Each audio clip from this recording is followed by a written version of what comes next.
مرتضی؟ مرتضی چند سالته؟ 22. 22 سال. متأهل یا مجرد؟ مجرد. مجرد. به چه اتهامی دستگیر شدی؟ بی‌ناموسی. ماشینت چی بود؟ پراید سفید. پراید سفید بود، شیشاش دودی بود. شیشای عقب. خب گفتی دزدی ناموس کردی، درسته؟ بله. یعنی چی؟ یعنی رفتی سراغ خانوما؟ بله. خب کدوم منطقه رفت؟ آزادی. به سمت آزادی. چرب دور زنن اومدیم به سمت آزادی. میدون آزادی سوار میکردی خانوما رو؟ بله. به مقصد کجا سوار میکردی؟ به مقصد یافتن. با دوستت بودی دیگه؟ بله. این کار بر اساس این کاری که انجام دادی خودت یه اسم برای خودت بذار. دزد ناموس. میدون آزادی منتظر تاکسی بودم که یه ماشین جلوی پام ترمز کرد.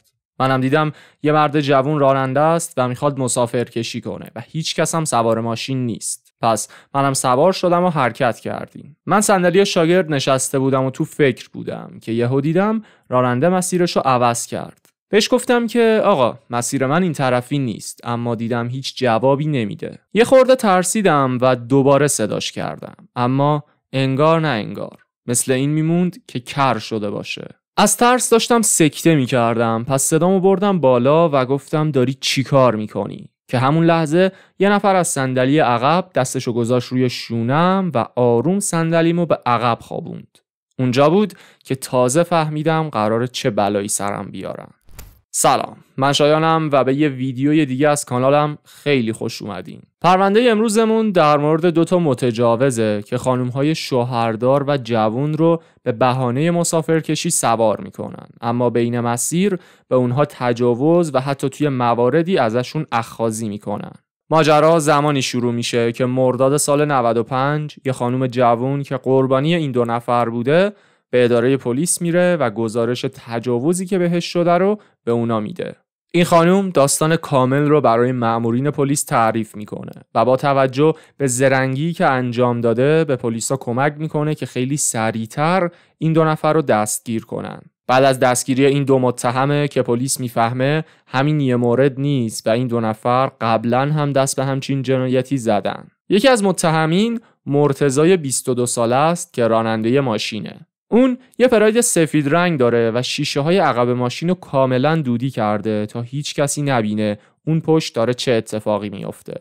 وقتی پلیس اونو دستگیر میکنه توی ماشین اون یه انگشتر طلا پیدا میکنن و این نشون میده که قربانی دیگه ای هم وجود داره. توی بازجویی‌ها از اون در مورد شکایتی که ازش کردن و همچنین انگشتری که توی ماشینش پیدا شده میپرسن و اینجای داستانه که اون شروع میکنه به اعتراف کردن. اون میگه که از شدت فشار دوست داشتم با یه خانوم رابطه داشته باشم، اما اصلاً برام مهم نبود که اون خانوم کی باشه. برای همین دوستم بهم گفت که برو میدون آزادی و یه خانوم سوار کن. مرتضی هم این کارو انجام میده و یه خانوم رو به مقصد یافت‌آباد سوار ماشینش میکنه. اما قصد مرتضی مسافرکشی نیست، پس بین راه اون مسیرشو عوض میکنه و خانوم مسافرم اعتراض میکنه که داری کجا میری؟ اما مرتضی میگه که من بنزینم تموم شده و دارم میرم پمپ بنزین. بعد از یه خورده رانندگی مرتضی پمپ بنزین رو هم رد میکنه. اینجاست که دوباره خانم اعتراض میکنه و این دفعه است که مرتضی کاملا رک و راست بهش میگه که قصدش چیه. اون زن جوون شروع میکنه به گریه زاری و با التماس از مرتضی میخواد که کاری با اون نداشته باشه. اون میگه من نامزد دارم و هر چی میخوای بهت میدم و حتی انگشتر طلایی که توی دستش بوده رو در میاره و به گفته مرتضی اونو میندازه روی داشبورد. اما مرتضی هدفش چیز دیگه ایه و اصلاً به این چیزا توجه نمیکنه و اون خانم رو به یه جاده خلوت میبره و تنهایی به اون تجاوز میکنه. اون خانوم درد میکشه و با گریه التماس میکنه که مرتضی ولش کنه، اما مرتضی فقط لذت براش مهمه و به کارش ادامه میده. بعد از تموم شدن کار متجاوز از قربانی آدرس خونه‌شون رو میپرسه و اونو تا مقصدش میرسونه. وقتی از اون میپرسن که چرا دست به همچین کار کثیفی زدی، اون میگه سربازی نرفتم و کسی بهم زن نمیده و این دلیل غیر منطقی اون برای تجاوز به زنای مردمه. انگاری این تجاوز به دهن مرتضی خیلی شیرین میاد و اون تصمیم میگیره یه بار دیگه این کار رو انجام بده، اما این بار با کمک دوستش مهدی. مرتضی مجرده و شغلش تعمیرات یخچاله، ولی مهدی 2 سال از اون بزرگتره و متأهل و حتی یه بچه 4 ساله داره. مهدی با مرتضی همراه میشه و 2 نفری سوار ماشین میشن، ولی مرتضی میشینه پشت فرمون و مهدی صندلی عقب. اونا یه خورده توی شهر دور میزنن و مثل سری قبل مرتضی میره میدون آزادی و جلوی پای یه خانم ترمز میزنه. این خانومم چون شیشه‌های ماشین دودی بودن و هیچی مشخص نبوده نمیفهمه که یه نفر پشت نشسته و خیلی راحت سوار ماشین میشه و اونا حرکت میکنن. توی راه مرتضی مسیرش رو تغییر میده و وقتی خانوم میفهمه شروع میکنه به داد و بیداد.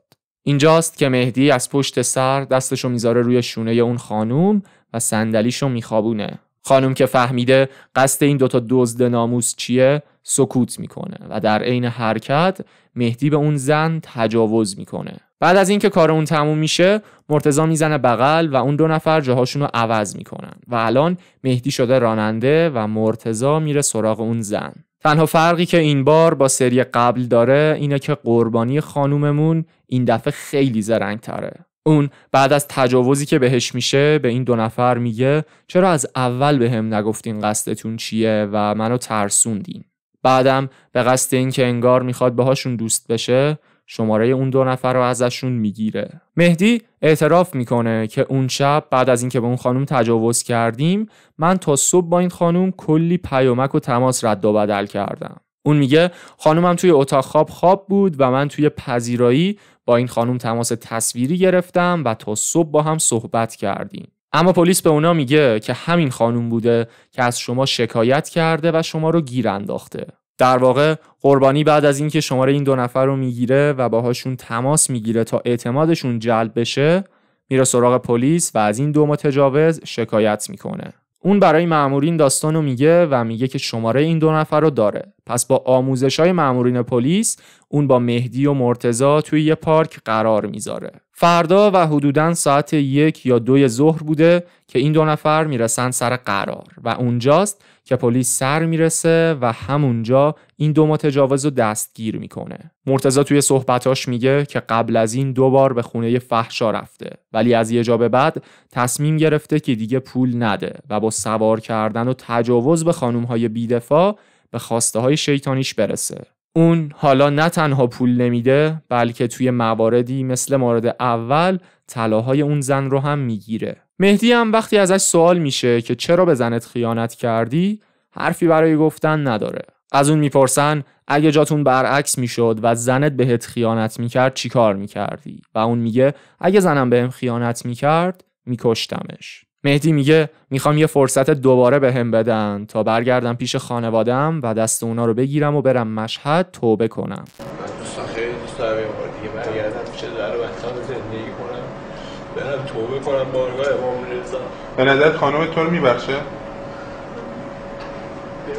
مامورین اداره 16 پلیس آگاهی حدس میزنن که این 2 نفر احتمالاً قربانی‌های بیشتری هم دارن.